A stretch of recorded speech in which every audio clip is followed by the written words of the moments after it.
Oke.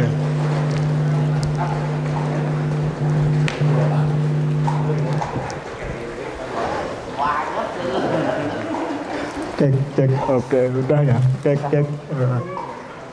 Dengar ya? Oke. Bismillahirrahmanirrahim. Assalamualaikum warahmatullahi wabarakatuh. Oh iya, benar. Mana kembanganmu? Ya kalau di dunia TPQ mungkin ditambahnya mana semangatmu, ini semangatku Allahu Akbar. Nah kayak gini, kayaknya kayak juga backgroundnya di TPQ ya, jadi ya agak apa kanak-kanakan dikit gitu. Mana semangatmu? Ini semangatku Allahu Akbar. Oke siap. Alhamdulillah, alhamdulillah wal akhirina in kana fiqrin la ilaha illa amanu wa amanu qawlati wa tawakkal wa tawakkal. Kabar. Aku ada la ilaha illallah, aku ada nama Muhammad Nabi wa rasuluhu amma ba'd. Oke ya, mungkin kayak begini memperkenalkan diri dulu. Nama saya Arif Tony Hartono, bisa dipanggil Tony. Saya asalnya dari kalau domisili saya dari Baturan, Kolamatu Karanganyar, tapi KTP Magegolo ya. KTP Magegolo yaitu di daerah Kerten, Laweyan, Purwakarta. Alhamdulillah di Golo itu di kaki kesempatan oleh Allah itu berhijrah tahun 2015 di daerah Baturan, Kolamatu yang sekarang udah ditempatin bersama dengan Mas Krik ya, Mas Krik itu tetangga saya. Dan nanti kalau ada kisah yang kegiatan saya di Baturan nanti bisa tanya-tanya langsung aja kepada Mas Krik, beliau lebih tahu juga tentang kegiatan saya di Baturan seperti itu. Mungkin yang saya sampaikan nanti dikit aja. Salah satu garing-garing di mana saya juga berterima kasih juga kepada Allah Subhanahu wa Ta'ala yang di mana dipertemukan oleh orang-orang yang baik, orang-orang yang soleh, dan insya Allah nanti kita bersama-sama kembali kepada gananya Allah gitu. Enggak cuma saya sendiri tapi nanti barengan kayaknya kayak itu. Nggak ingin saya sendiri yang masuk surga, tapi bersama dengan orang hebat yang di sini itu kita bareng-bareng kembali ke gananya Allah seperti itu. Mungkin saya kurang pantas ya untuk berada di sini untuk memberikan motivasi. Agaknya saya juga bukan siapa-siapa, saya hanya hamba Allah yang notabene-nya semuanya itu milik Allah, jadi ya saya nggak punya apa-apa selain Allah dan Rasulullah seperti itu. Ya mungkin saya hanya menyampaikan sedikit motivasi yang saya rasakan, yaitu kayak gimana kisahnya kayak ketika saya berhijrah dan mendalami Islam itu ke Ka'bah yang dimana awalnya itu cuma orang-orang umum pada umumnya gitu, dan mulai berhijrah dengan kondisi seperti ini dan mendapatkan hidayah oleh Allah, yaitu nanti akan saya ceritakan sedikit gimana mendapat hidayah dan notabene-nya buka move on dan juga untuk semangat untuk menjalani hidup gitu. Ya mungkin saya juga nggak mau ya dengan kayak bercerita. Maaf boleh duduk ya.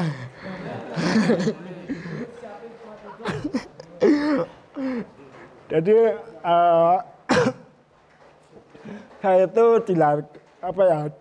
dilahirkan di lingkungan yang tabunya bukan lingkungan yang paham akan agama Islam gitu. Mungkin dari situ ya dari awal itu pemahaman agama saya itu kurang gitu, kayak merasakan seperti itu. Kayaknya dari awal itu dari TK sampai kuliah pertama yaitu di UNS. Saya juga pernah kuliah di UNS tahun 2010 dan alhamdulillah lulus tahun 2014. Itu ambil jurusan Pendidikan Teknik Informatika. Tapi itu masih belum begitu mengenal Islam karena sempurna gitu. Barulah setelah lulus dari UNS di tahun 2015 itu kayak dikasih kesempatan oleh Allah itu sebuah hidayah ini bagi saya itu super hebat gitu. Di mana di hidayah tersebut saya masih ingat waktu itu di hari Jumat. Di hari Jumat itu katakanlah harinya kemenangan atau hari bukannya umat muslim gitu. Salah satu hari bukannya umat muslim setelah hari raya Idul Fitri dan hari raya Idul Adha. Nah, begitu saya merasakan gimana betapa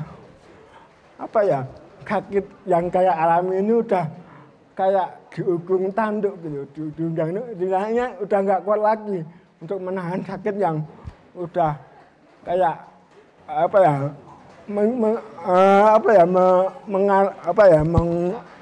yang terkandung di diri ini gitu. Hingga cerita setelah Jumat itu, satu ngerasa itu nggak tahu kenapa, yang awalnya itu kalau kemana-mana itu sendirian, tapi waktu itu tuh kayak mengajak orang tua, terutama ibu ya, ibu sebagai ya kalau katakanlah ibu itu sebagai madrasah pertama ataupun sebagai tempat curhatan kedua setelah Allah Subhanahu wa Ta'ala gitu. Nah, saya mengajak ibu untuk pemeriksaan medik. Dan itu waktu saya ingat itu pemeriksaan mediknya itu di rumah sakit Islam Kuptati. Ya, kekamnya di rumah sakit itu nggak tahu kenapa udah langsung jatuh dan badan ini nggak bisa kontrol gitu. Jadi ya alhamdulillahnya itu saya itu di perjalanan itu memboncengkan ibu itu dengan kondisi menahan sakit gitu. Tapi dikasih kesempatan oleh Allah itu sampai di rumah sakit dengan kondisi ibu itu selamat dan kayaknya itu jatuh sakit ketika ibu udah selamat di rumah sakit. Bayangkan kalau orang sakit boncengan ibu di tengah jalan kambuh ataupun sakitnya itu di tengah jalan, lah itu kan bahaya untuk ibu yang sedang kita goncengin di belakang gitu. Makanya kan dikasih kesempatan Allah itu boncengan ibu dengan selamat sampai di rumah sakit, tapi kondisi saya ngedrepnya itu di rumah sakit langsung gitu. Jadi bukan di tengah jalan ketika kambuh tapi di rumah sakit. Nah itu yang benar-benar nikmat yang saya rasakan ketika udah notabene-nya udah di ujung tanduk tadi gitu.